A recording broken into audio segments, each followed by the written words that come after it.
अस्सलामुअलैकुम प्यारे दोस्तों, आज की सिर्फ मेरी वीडियो में आपको एक छोटे से चूजे से लेकर एक बड़ी मुर्गी जिसे आप तलकर या फिर इसकी ड्रम स्टिक बनाकर एंजॉय करते हैं, इस तक के दौरानिए में जो जो स्टेप्स इन्वॉल्व होते हैं उनके बारे में तफसील से आगाह करेंगे। इसके साथ ही साथ हम आपको बताएंगे आज की इस इन्फॉर्मेटिव वीडियो में कि वो तमाम चूजे जो बड़े होकर मुर्गी बनते हैं इन्हें कितना वक्त दरकार होता है और आखिर इतना बड़ी तादाद के अंदर चिकन आपको मार्केट में दस्तयाब कैसे होता है। तो चलिए वीडियो को शुरू करते हैं। दोस्तों, इसमें सबसे पहले स्टेप की बात करते हैं जिसमें मुर्गी के अंडों को सिलेक्ट किया जाता है। इसके तरीकाकार दो होते हैं। एक तो ये कि आप वाइल्ड रेंज यानी खुले मैदान के अंदर काफ़ी सारी मुर्गियां पाल लें और जब वो अंडे दें तो आप उन्हें हैंड पिक करें यानी हाथ से उठाकर उन्हें टोकरी के अंदर डालें और फिर उसके बाद उन्हें फैक्ट्री में ले आएं। या फिर दूसरा तरीका ये होता है कि आप उसे क्लोज्ड शेड के अंदर प्रोड्यूस करवाएं जो कि डायरेक्टली एक ऐसी हैचरी में चला जाता है जहां पर पहले से बहुत ही नर्म किस्म का सिलेक्टर मौजूद होता है जो इन अंडों को पिक कर लेता है। दोस्तों, जैसे ही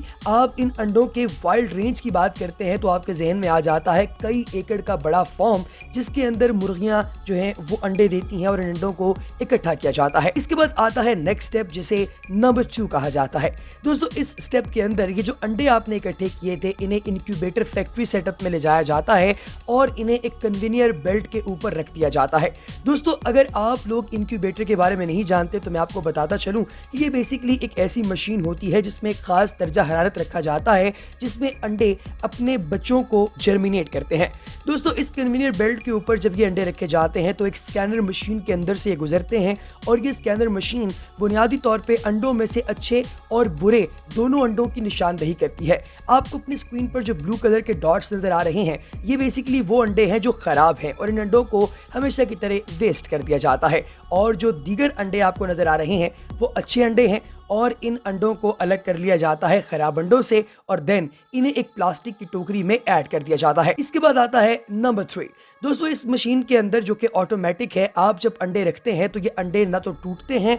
और ना ही इन अंडों पर दबाव पड़ता है और ये अंडे प्रॉपर तरीके से ऊपर नीचे खुली बास्केट्स के अंदर रख दिए जाते हैं और तकरीबन 10 ट्रेस का एक रैक बनाया जाता है और इसमें से हर एक ट्रे के अंदर अंडे मौजूद होते हैं। दोस्तों, इन्हें मसनूई माहौल के अंदर तकरीबन 21 दिन तक रखा जाता है और दर्जा हरारत को 37 डिग्री सेल्सियस पर मेंटेन किया जाता है और 37 डिग्री सेल्सियस वो दर्जा हरारत है जो एक आम मुर्गी का होता है जब वो एक अंडे के ऊपर बैठती है और उसमें से अंडा हैच होता है यानी जर्मिनेट होता है। फिर आता है नंबर 4। दोस्तों, इसके अंदर बच्चा जो है वो अंडे से बाहर निकलना शुरू हो जाता है बाहर का खौल तोड़कर। दोस्तों, ये जिस खौल को तोड़कर बाहर निकलता है ये कैल्शियम कार्बोनेट का बना होता है और ये जैसे ही अंडे के छिलके में से सारी प्रोटीन और ग़िज़ाइयत इकट्ठी करके ये एक बच्चा बनकर बाहर निकलता है तो इसके खौल को तोड़ने में इसे ज़्यादा ताकत जो है वो नहीं लगती। इसके बाद जो स्टेप आता है वो स्टेप है बहुत ही मज़ेदार, यानी कि इसमें ऐसे लोगों को हायर किया जाता है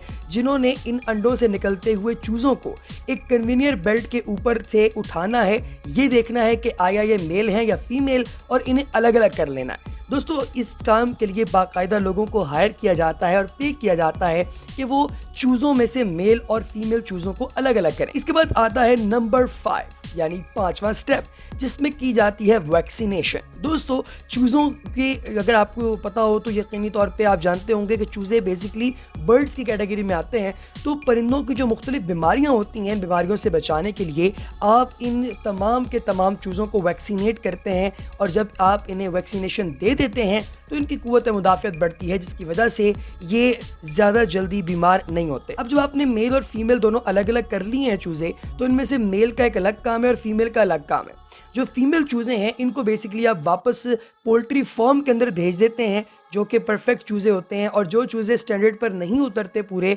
उन चूज़ों की गर्दन दबाकर उन्हें कत्ल कर दिया जाता है। इवन वो एक दिन का भी जो है वो चूहा हो यानी 1 डे ओल्ड हो उसको भी कत्ल कर दिया जाता है और परफेक्ट वाले चूज़ों को पोल्ट्री फार्म के अंदर भेज दिया जाता है। अब पोल्ट्री फार्म 2 तरह के होते हैं। एक पोल्ट्री फार्म है जो बहुत अच्छा होता है जो कॉमन तरीके में यूज़ किया जाता है और दूसरा है बहुत घटिया किस्म का पोल्ट्री फार्म जो कि आम आपको पाकिस्तान के देहातों के अंदर मिलता है। तो जो अच्छा पोल्ट्री फार्म होता है दोस्तों, उसके अंदर नीचे ज़मीन पर और लकड़ी का बुरादा जो है वो गिरा दिया जाता है, जो कि मुर्गियों के तमाम वेस्ट मटेरियल वगैरह को अपने अंदर एब्जॉर्ब कर लेता है, जिसकी वजह से ये तमाम चूज़े बीमार होने से बच जाते हैं। साथ ही साथ वहाँ पर दर्जा हरारत को भी बेहतरीन रखा जाता है और एक वाटर नोजलिंग का नेटवर्क बनाया गया होता है। छोटे छोटे पाइप होते हैं जिनके अंदर छोटी छोटी नोजलें लगी हुई होती हैं। जब भी किसी चूज़े को प्यास लगती है या भूख लगती है तो वो इसके ऊपर आकर सक करता है और अपनी खुराक हासिल कर लेता है, और इसी वजह से फिर इन चूज़ों को प्रॉब्लम नहीं होता और खुराक भी बच जाती है, पानी भी बच जाता है। दोस्तों, अच्छे पोल्ट्री फार्म्स के अंदर ऑर्गेनिक फीड दी जाती है तमाम चूज़ों को, और हवा और रोशनी का बेहतरीन इंतज़ाम किया जाता है, जिसको देखते हुए चूज़ों की जो जर्मिनेशन है, यानी कि जो इन चूज़ों की बढ़ोतरी है, वो बहुत ही परफेक्ट होती है। इसके साथ ही दोस्तों, जैसे ही चूहे 2 महीने के हो जाते हैं, यानी कि 2 महीने के इनकी उम्र जब हो जाती है तो ये बेहतरीन हो जाते हैं, बड़े हो जाते हैं, और फिर ये मुर्गियां अंडे देना शुरू कर देती हैं। एक आम मुर्गी तकरीबन 1 महीने में 150 से 300 के दरमियान अंडे देती है, और इन अंडों को पैक करके मार्केट के अंदर भेज दिया जाता है। दोस्तों, अब हम बात करते हैं स्टेप नंबर 7 की, जो कि मुर्गों के बारे में है। मुर्गियों की हमने बात कर ली कि ये अंडे देती हैं और इनका फायदा आपको पहुंचता है, लेकिन मुर्गों के साथ सेटअप थोड़ा चेंज होता है। जो मुर्ग चूजे होते हैं, मेल चूजे जो होते हैं, उनको जैसे ही सिलेक्ट कर लिया जाता है उसके बाद अलग से एक मीट फैक्ट्री के अंदर भेज दिया जाता है, और इस फैक्ट्री के अंदर मुर्गों को हैंगर के साथ लटका दिया जाता है। दोस्तों, जब ये हैंगर के साथ लटक जाते हैं तो इनको गुजारा जाता है एक ऐसी मशीन के अंदर से जहां पर तेज़ धार आले लगे होते हैं, और ये तेज़ धार आले इन मुर्गों की गर्दनें काट देते हैं, और जैसे ही इनकी गर्दनें काटी जाती हैं तो इन्हें ठंडे पानी के टब के अंदर गिरा दिया जाता है। इसकी वजह ये होती है कि जब ये ठंडे पानी के टब में गिरते हैं तो इनकी जो पर वगैरह हैं उनको रिमूव करना आसान हो जाता है, और इनकी बॉडी के अंदर से आलाइशें निकालनी भी आसान हो जाती हैं। देन जैसे ही इन्हें ठंडे पानी से बाहर निकाला जाता है तो दोबारा इन्हें गुजारा जाता है एक ऐसी जगह से जहाँ पर बहुत मोटे मोटे ब्रश लगे होते हैं, और ये ब्रश जब तेज़ी से मुर्गे के जिस्म के ऊपर फिरते हैं तो वो सारे पर वगैरह उतार देते हैं और बाहर की तमाम चमड़ी भी उधेड़ देते हैं। अब नीचे खालिसतन आपको मीट नज़र आता है, और फौरी तौर पे दोबारा से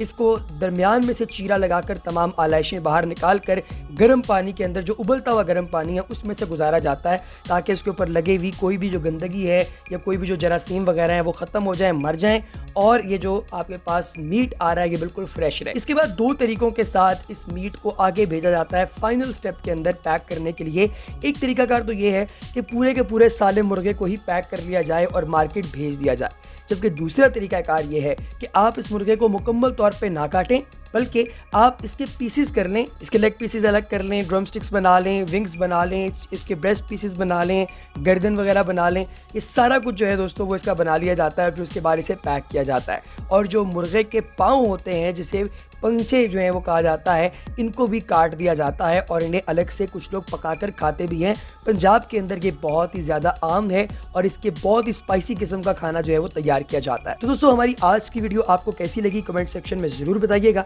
अगली वीडियो तक दीजिए इजाज़त। अल्लाह हाफ़िज़।